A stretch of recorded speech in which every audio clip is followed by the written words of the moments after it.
Thank you so much for joining me for my first Final Fantasy XIV A Realm Reborn video blog. I'm Miqo'te, and today I'm going to be reviewing actually the only part of the game that's out at the moment, the character creation benchmark. Now this is the screen you'll see once you actually launch it to your computer, and you can go ahead and run the benchmark by itself, but that kind of defeats the whole purpose of opening it up with the character creation. So we're going to start there. Now this is not available for anyone that's going to be on the PS3 only version. There's no benchmark needed since the specs are all the same for those, but they also have not released anything as far as the character creator. In future videos I will actually be going through each of the races, each of the characteristics that you can choose for your character, so stay tuned in coming videos here. So at the moment when you actually load it up, it's going to start with a pre-made Miqo'te. We're going to go ahead and create a new character. This is the place where you can actually load anything from 1.0, any characters that you had, or any features that you actually saved during the beta. So we're going to start here. Alright, now any of you from Final Fantasy XI or 1.0 will notice two main differences. We now have a male Miqo'te and a female Rogadin. And as much as I would like to pay a butch female, I am going to go just with a female hire. Alright. Off to the side, now you get to pick your clan that you have. I'm going to go with the Highlander. On the left, you'll have a little bit of their lore as well as their starting attributes. We're going to take a look at that in a second once I'm done creating our character. Alright, here's where the real fun begins. I'm going to actually start down in the bottom right hand corner and go through what we've got here and then actually go through on her appearance. It starts out with your character actually standing, not going to be moving. If you go to unique, it's going to cycle through some of the emotes. Let you see a few of the different things for the actual race that you select. The next one you've got is their attire. You have their racial clothes, which is what they start out in, or small clothes. And she looks and wonders where her clothes actually went. So we'll put something back on her. You'll notice that the job is currently grayed out, so you cannot select that one. Obviously with the character creation, there aren't any class selections, so you're not going to have a chance to actually see the AF armor for the job that corresponds to that. Obviously once the game comes out, you'll be able to see that armor for that job. Be interesting to see what they actually do with the Arcanist, since that one can go either to the Scholar or the Summoner. Two different options for the job.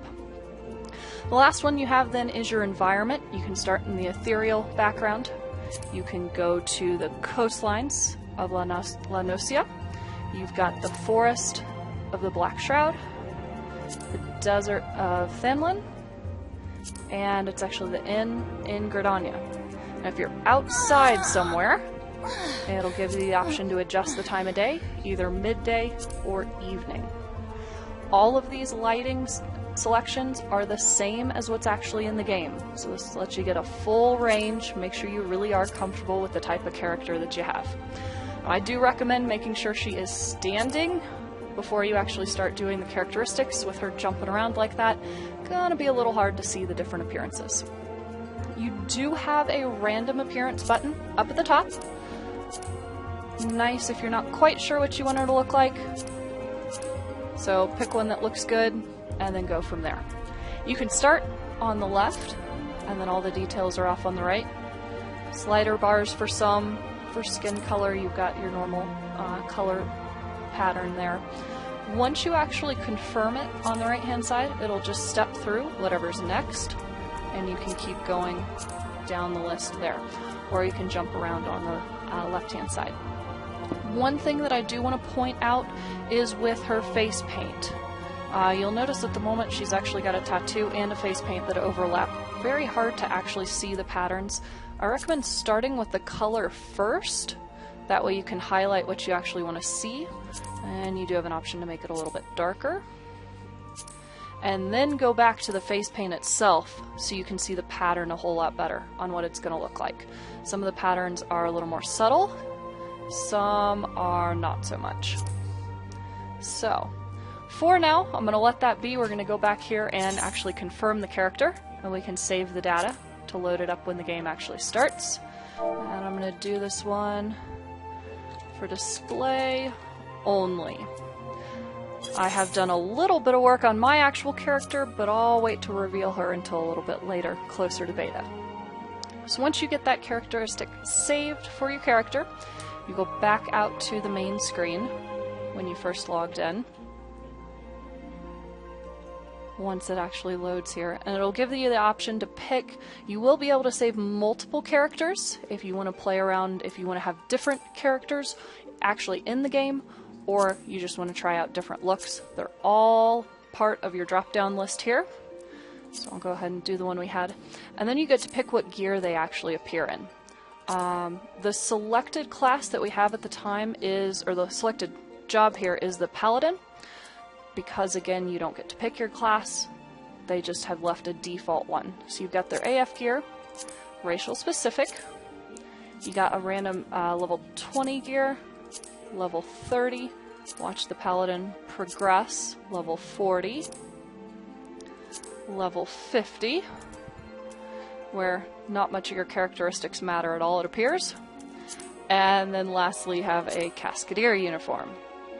And her face matches. Alright, so I personally like the level 20 gear. So we're going to go ahead and confirm that. It's going to take you back out to the beta, and now you can actually run the benchmark, and your character will be seen throughout that benchmark there. Alright, now I said we were also going to take a look then here at doing the racial stats. This link to the spreadsheet is saved in the description for the video. It is public, so you guys can all review through. Makes it a little bit easier to review each of the different races and clans and how they're different, rather than going back and forth on the screens that you actually run into on the character creator. The differences in these numbers are actually going to stay the same, whether you're level 1 or level 50. So you'll notice here with the Highlander is 2 points higher than the Midlander in strength. That's going to be the same at level 1 as level 50. Now at level 50 it may be the difference between 200 and 202, so it may not be as drastic, but it's going to continue to be the same. That's the same across the board for all of these numbers. Just something to keep in mind as you're looking through here. So, we've got both the Final Fantasy 11 and 14 names on here, just in case you forgot what they changed to.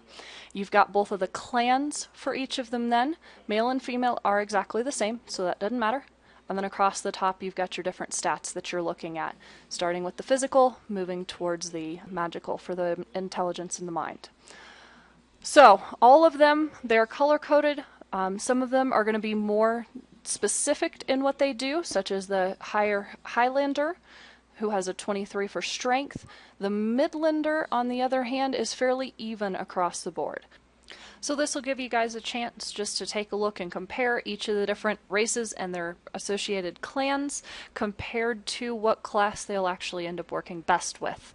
Again, thank you guys so much for checking out my first video here. Stay tuned for more videos on all the character creations, each race, and each characteristics that you can do with them. Let me know in the comments if there's anything in particular you'd like me to pay close attention to and highlight in the videos. Thank you again.